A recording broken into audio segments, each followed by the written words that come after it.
We hear the story of Esther and her journey from becoming an orphan to becoming a queen. But what about her journey in between? When I think of Esther starting out as an orphan, making her way into the king's palace, there are a multitude of emotions she has to be feeling. Comparing herself to the other young women that have been invited as well. Wondering what's next. Deciding if she should take this route or the next route based upon what other women are doing. Thinking to herself, am I even worthy enough to be before a king? Am I even worthy enough to be considered, even in the top 12, the top 5, the top 30? What about as I'm going through the progression of being cleansed? What about the progression being built upon all the things that I need to be able to even be considered a queen, smell like a queen, walk like a queen? What about her journey through the hallways as she's seen where she could possibly live, but just not feeling good enough? Hearing from the other girls, your hair isn't long enough. Your skin isn't the right shade. The king doesn't like girls whose eyes look like that. The king doesn't like girls who laugh too loud. The king doesn't like silent women.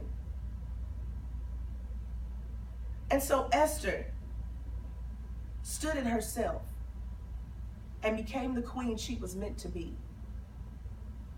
But Esther's rising is about the journey from becoming that orphan to becoming the queen she was meant to be. Hello, my name is Allyson Robinson.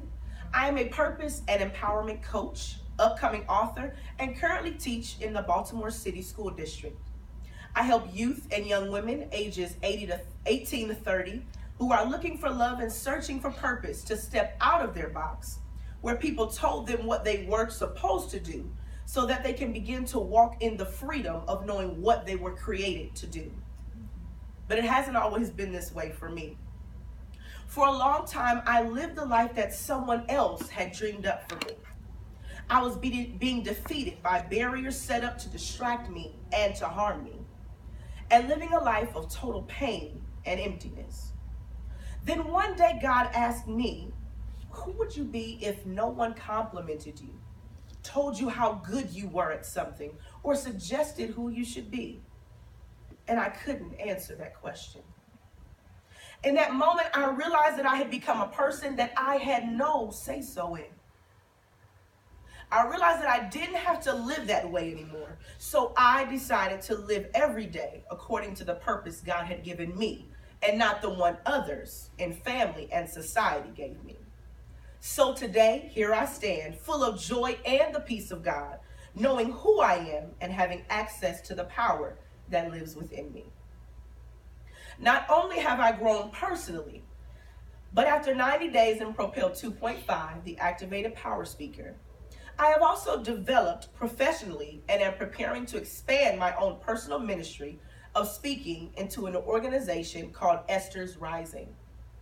For the next 20 minutes, allow me to present the inner workings of my personal business and Esther's Rising, how it will be structured, who it will serve, what we will offer, and the results we plan to achieve. This is going to be a great experience for you and I today as we experience the birthing of Esther's Rising. Beyond this presentation, there is much more to come. Esther's Rising, empowering women to rise for such a time as this. The thought about Esther's rising from where she was to who she was destined to become is where the thought of the entire organization came from. I got the word rising first to represent rising above, because that's what I want to influence young women to do. Then I needed to place a familiar name with it so people would know what kind of women would be drawn to this and what kind of women they themselves will become. Since I came to Christ, I was always infatuated with the story of Esther. I've consistently heard for such a time as this. It's become some sort of a confirmation to me between myself and God when I get a word, because someone within some type of word from God always says to me, for such a time as this. Esther's story has always been one that has stuck with me, and I knew that it had to have something to do with my ministry. Because Esther's Rising is very new, it doesn't have all the components it needs. So my base for right now is AllisonARobinson.com, and my email is Allyson@AllisonARobinson.com. Esther's Rising is directed specifically towards women who resemble my avatar, Loveless Laura. Instead of introducing Loveless Laura to you, I decided to write a letter to Loveless Laura to give you some explanation as far as who she is. Dear Loveless Laura, I know you. I understand you. You are me just a few years ago, searching for love, asking yourself, where is he? Wondering how you can get famous real quick so that you can feel that love, that adoration. You're so talented. You look prepared. You look like you have it all together.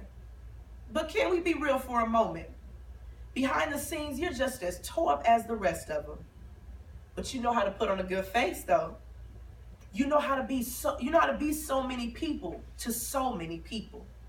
There are different versions of you. Over here, you're this. But you know you can't be that too much, or they will reject you.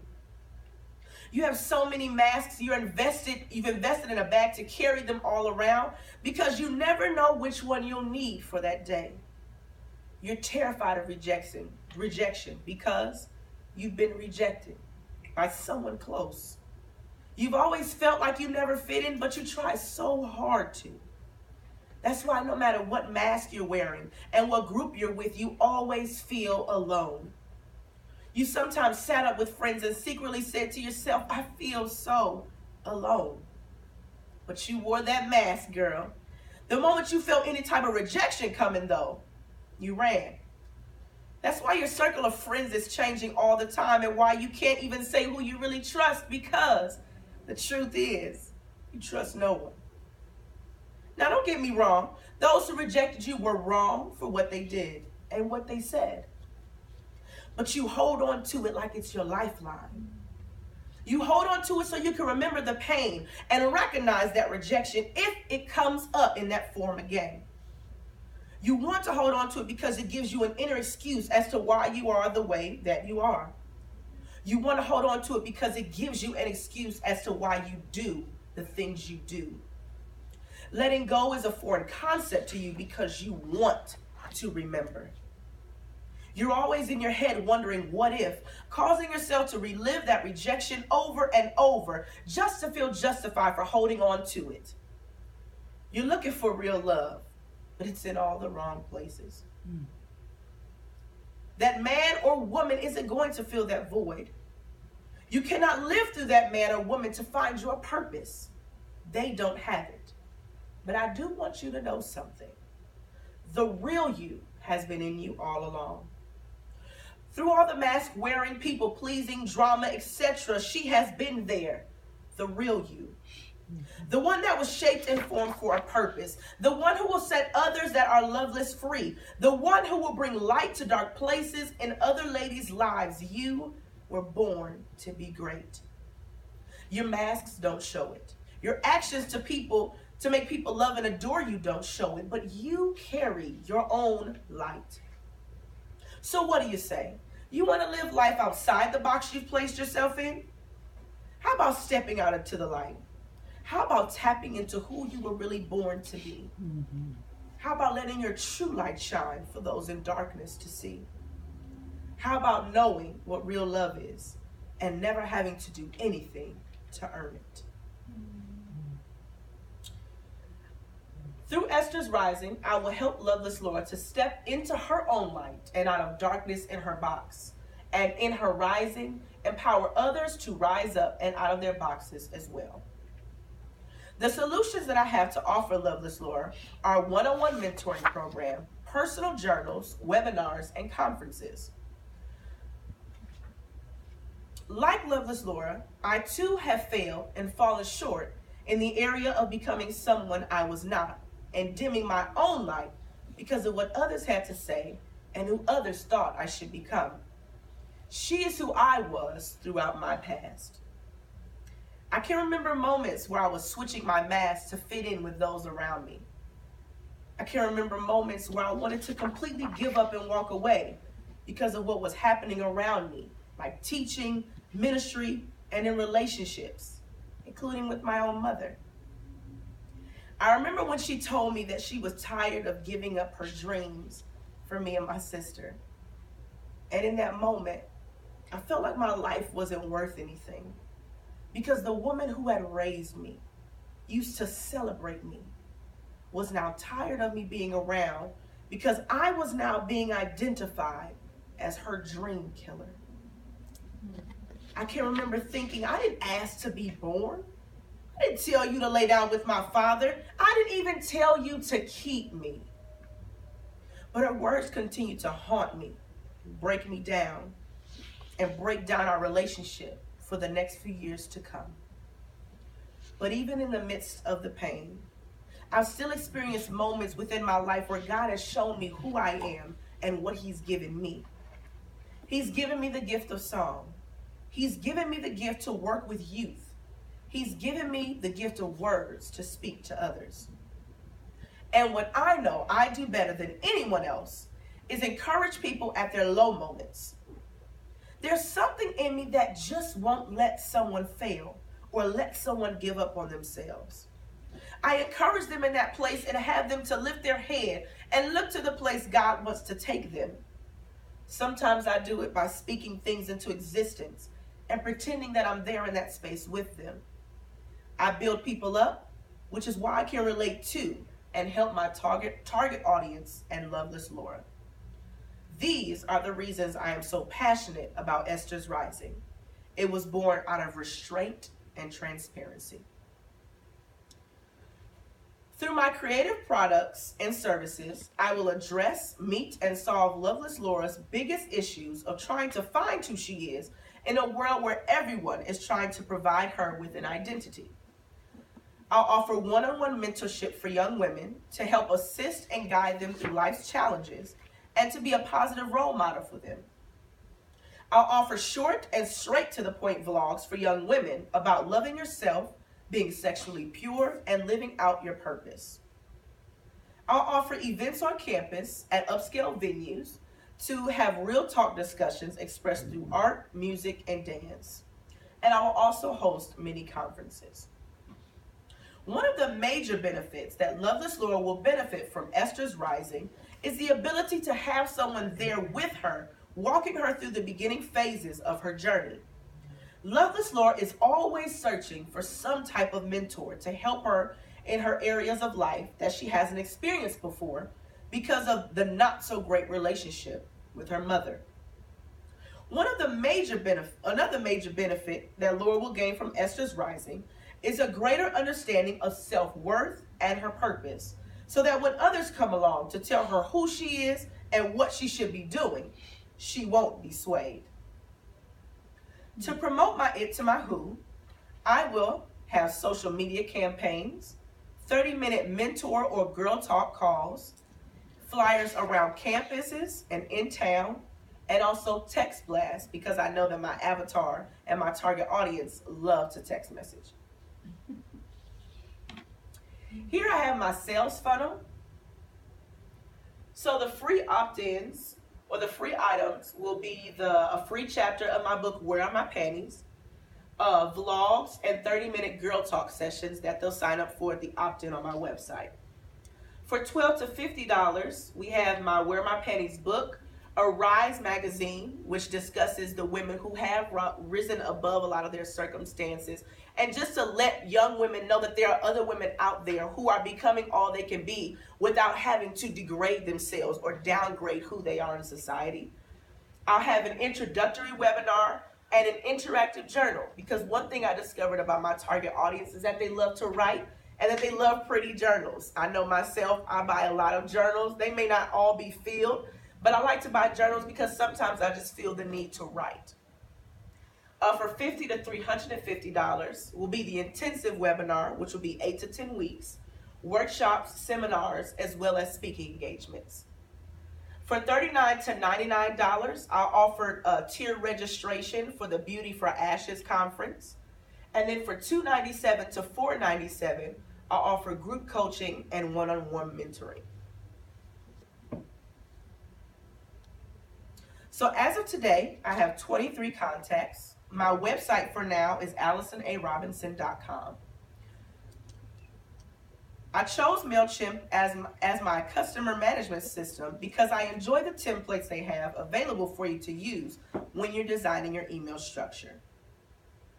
The major color schemes of my business are golds and light pink. The reason I chose pink is because of the femininity it represents. I chose a variety of gold colors because of the royalty it carries with it, as well as the shine it presents, which is how every woman will be presented as a light that cannot be hidden.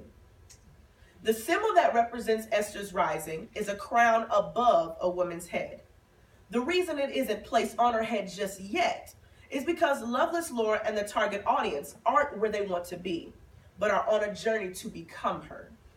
The crown represents royalty and power and a recognition of who she is and who she is working to become. I will launch this business on December 1st of 2016. The products and services that will help kick this off will be vlogs and webinars. These will be based on preparing yourself to rise in 2017. It will be a prepping for the beginning of the rise that will take place for them within that year 2017. For my own personal testimony from Propel, Propel has continued to be a blessing to me at this time. It continues to confirm all that I knew would come when I left school in 2012. I knew that God had more for me to do, and Propel continues to pull it out of me. Propel 2.5 was definitely a lot harder for me because I had to actually produce and follow up all I had been talking and doing and wanted to do for other women. I'm a talker and a dreamer, and I can talk up a good dream, but having to put work to it and behind it and actually execute a plan is where I fall short. Where Propel 2.5 has pushed me out of my comfort zone and into action. As far as Dr. Powell has been, she was the mentor that I was seeking.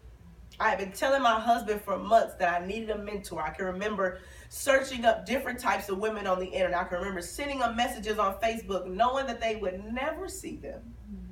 But I can remember telling Quincy, I need someone to show me how to do this. This is new territory for me. I don't know what I'm doing. I can remember launching products for 2 weeks and no one would respond and I would shut them down. I can remember having all of these big, huge dreams and no one would notice and I would shut it down. And I would cry to God and tell God, I need someone. I need somebody to show me the way. And who knew after we moved, I would be sitting in a church next to a woman, next to my husband who was sitting next to a woman. And he simply asked her, what do you do? And she say the words that I literally would say myself about how she would train people to be all that they were supposed to be. About how she viewed it as kingdom work and kingdom assignment. And I had to politely tell my husband to switch seats because I needed to talk to this woman. Out of everything, I learned how to put the pen to paper and to plan. There were times where I fell short and internally gave up. But there was always some type of push I needed. And Propel and Dr. Powell were always there to give it when I needed it. I gained a team of people who became family and aren't going to let me fail in this. Yes. They hold me to what I've said and they want me to succeed. As I close, I want to end with a quote that has continued to stick with me and will be a quote I always use with Loveless Laura. Our deepest fear is not that we are inadequate. Our deepest fear is that we are powerful beyond measure. It is our light, not our darkness, that most frightens us. We ask ourselves, who am I to be brilliant, gorgeous, talented, fabulous? Actually, who are you not to be? You are a child of God. Your playing small does not serve the world. There is nothing enlightening about shrinking so that other people won't feel insecure around you. We are all meant to shine as children do. We were born to make manifest the glory of God that is within us. It's not just in some of us, it's in everyone. And as we let our own light shine, we unconsciously give other people permission to do the same. As we are liberated from our own fear, our presence automatically liberates others. Society will always tell us we're too loud, we're too bright, or simply we're too much. I can recall being told these things by so many different people. I remember shrinking down so that I wouldn't be a distraction to others. I can recall catching myself whenever I thought, maybe I'm doing too much. And I was haunted by the thoughts of those in front of me who may have felt the same way. I had a fear of being too bright. I had a fear of being too loud. I had a fear of being too much. When I think about my daughters, I want them to be themselves every moment of every day. I want them to feel free to be who they are because God gave them that personality. God gave them that freedom. I think about the other women in this world who are told to back down when their light is meant to shine. I think of my own light. We were meant to shine in our own way. Esther's journey in the king's palace didn't start with her being presented to the king. It started with a detox of all the things in her skin, in her hair, in her inner being that wasn't meant to be there. It ended with her being treated with all the oils and perfumes that she needed to go forth and become queen. That is what Esther's rising is. We get women out of that box. We wash away all the negative comments she's heard, all the mistakes she's made that haunt her, and we unclog her purposeful pores. Wow. Then we nurture and soak her in the oil of the Holy Spirit, confirm who she is, and fill her with all she needs, so that when the time comes, and when she walks before the crowd, she won't smell the old, but will be overtaken by the new. Thank you. Oh my.